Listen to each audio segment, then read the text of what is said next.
Good morning, my beautiful viewers. How are you guys doing? Today's date is August 4th, 2026.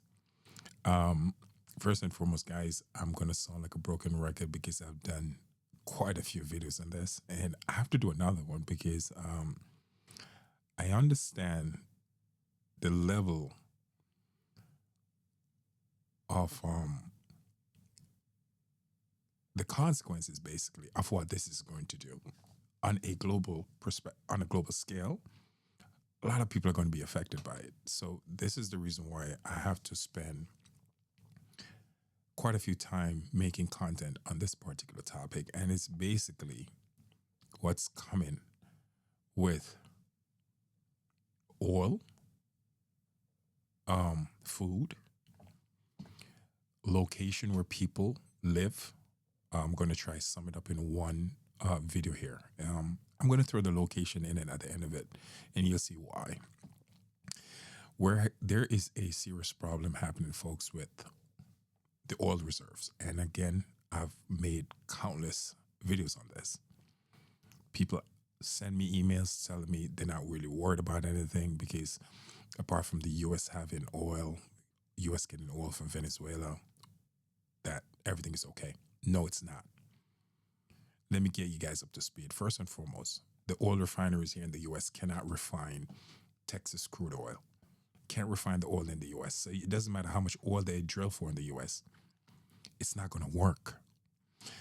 The oil in Venezuela, the oil refineries don't even want to touch it. They don't even want to go into Venezuela at all. The oil in Venezuela is too rich and it's too thick. It's going to cost way too much money from the refinery standpoint to turn all of that into gasoline and diesel. So to them, it's not even worth it. Folks, the CEO of Shell came out yesterday saying the same thing I'm saying, letting people know something is brewing, a crisis is brewing with gasoline and diesel. And pretty soon, it's going to be a serious problem where you're going to have a rationing. Actually, 2 days ago, I started checking oil prices. Realistically, folks, oil prices are starting to go back up. And not just oil prices, food. You don't believe me? I want you guys to do a little study here, a little research for yourself. If you're normally going to a particular grocery store, you buy certain item, the same item, I want you to start writing down how much it costs, the shelf price. Type it in your phone and a notepad, write it down on a piece of paper. Go back there next week. Go back there the following week. Do this in this month of August. And you'll see that everything I'm saying is going to unfold. The price of goods is going to skyrocket. And it's going to see it mostly happening in the month of September. And not just goods. Petroleum, diesel is going to go through the roof.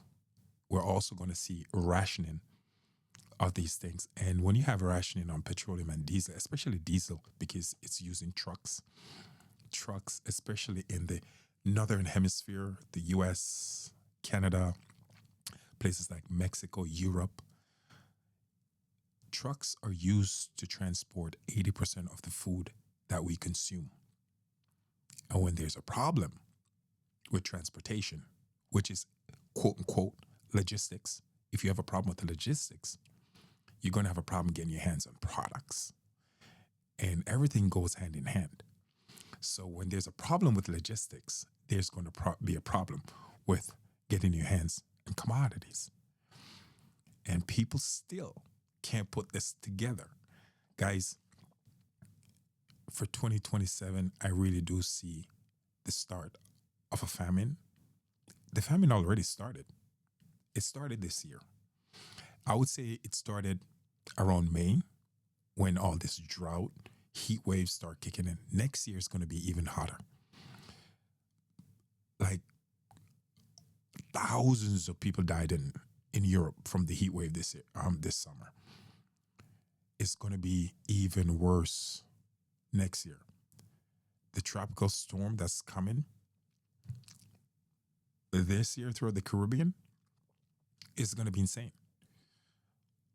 I foresee another tropical storm coming out of the Gulf, moving towards Florida, right up there in where the panhandle of Florida is. It's going to move right over, right next to Central Florida, move right across Florida, going up. It's coming. I said we're about to take on like around 8 tropical storms, major storms, and I'm sticking to that. And people are going to see it unfold. And leaving from the hurricane season, we're actually going to see a crazy winter season. And when we move from this crazy winter season, we're going back into one of the hottest summer we'll ever seen. And that now in the year 2027. So I'm taking you guys like a year into the future right now, what's about to unfold. I'm letting you know what's coming. People are going to have problem getting their hands on certain products. People are going to have problem with diesel. People are going to have problem with food. And this is basically, it's going to create, realistically, it's going to create some form of chaos. Again, I already know the backlash I'm going to get for this video. It's okay. I'm used to it. I've been doing contents like this for many, many years. A lot of people are going to think that what I'm saying, I'm just saying it for views, likes, whatever. I never got into making these content for that. I appreciate people following my page. I appreciate sharing the information. I really do appreciate that. I'm the main reason, guys, I take pride in making these videos is because I really, really want humanity to prosper. I want humanity to actually go through what's about to happen to our planet so we can have a better chance to start a better form of civilization, because a new civilization is coming. Yes, it is. I foresee a new civilization around the year 2265, 200 years from now, a little over 200 years. We're going to see a drought for 200 years, folks. What we're going through right now, which is the beginning of the famine, it's going to last for 200 years. And people that are watching my videos for a while know I've been saying this for a long time. This is not my first rodeo saying this stuff. I'm just reiterating what I've been, the message. I hope people catching on to it very quickly and seeing that things are unfolding, things are happening according to what I'm saying. We're going, as I said, Shell CEO is coming out publicly warning people to get ready because there's going to be a problem. If there's a problem with gasoline, if there's a problem with petroleum, there's going to be a problem with food. And there's going to be a problem with fertilizers. Fertilizers is the main component for farming, one of actually, which is soil and water. It's not the main component, but fertilizers is a main component of having raw products to turn into food so we can eat it. And people are ignoring these things. So I'm here just to put this out one more time, letting people know, stack up on food, folks, stack up on water. And again, I've done so many videos on this stuff that you need to stack up on. I can't really get into it right now, but use discernment, use common sense. Stack up on food that doesn't spoil, that can last you for a long time. A long, long, long time. Every now and then I might get a message, oh yeah, I stack up on a month of food and it all spoil. That is because the food that you're stacking up on is going to spoil. Food that need to be refrigerated, got to be cooked at a certain time. If you don't cook it in this certain time, it's going to be spoiled. I'm not talking about those food. I'm talking about food you could put in a box and put in your garage for months and it doesn't spoil. It's that simple. So I'm just letting you folks know, get ready. Starting the beginning of September, we're going to see everything I've been saying unfolding in a way that a lot of people are not going to be able to handle it. But this situation moving into 2027 is just going to magnify, and moving further into the future with getting our hands in food. The whole famine crisis is going to escalate. The crisis of not having water drinking water, clean water, is just going to escalate. And again, at the end of this video, I just want you to know, which is I'm there right now, one of the safest places you guys can live on the planet. I'm going to list them. And if you're in this location, do not move because it's the safest place to survive the pole shift. If you're in South America, New Zealand, Australia, South Africa, these places are way in the southern hemisphere. It's the safest place you could be. Stay there, don't move. And I'm going to say it on this video, and I know a lot of people are going to get mad at me for saying it, but I have to be transparent. That's part of the reason why people watch my video. The northern hemisphere, which is any place located above the equator towards the North Pole, is the worst place you could live during a pole shift. I am in the northern hemisphere, and I am aware of it.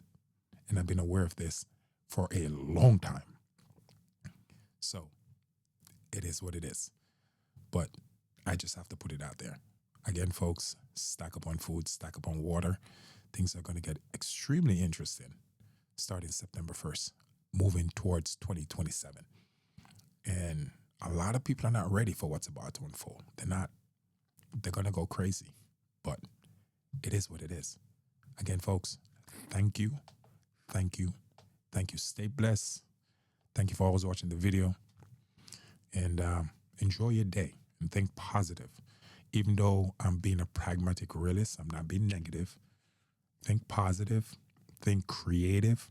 Think different ways you can be self-sufficient and help yourself and help your family and friends around you to move forward. And that is the best way we can approach this, because there's nothing we can do to stop it. Because what's causing all of this is bigger than you and me. It's also even bigger than our planet. It's a planet that is actually 10 times the size of Earth that actually come in our solar system every 3,654 years. And if a planet that is 10 times the size of Earth is doing all of this, do you think we can stop it? Nah. Out of our control. Stay blessed, folks. And the reason why I talk about the places below the southern hemisphere being safe is, even though I've been saying it for a long time, all the billionaires from Silicon Valley, this is where they're moving to. They're running out the U.S. They're going to New Zealand. They're going to Australia. They're going to countries in South America. Peter Thiel just moved to Argentina. Look it up. You can see it. It's all over Google. Business Insider just did a whole article on Peter Thiel moving to Argentina, which is South America. To be honest, I don't blame him. I really don't. So, Peter Thiel, good for you, buddy. First, again, guys, go follow my social media pages where I put more information on so you could, have a better understanding of why I do these videos. So, my username right here, MixmasterXL, one word, that's it. Facebook, Instagram, YouTube, TikTok, and X. And also find me on Spotify, also on YouTube. Another YouTube channel that I also do is Nick Thomas Show. It's the Nick Thomas Show. You can find that account for Spotify also on YouTube. Stay blessed, folks. Ciao.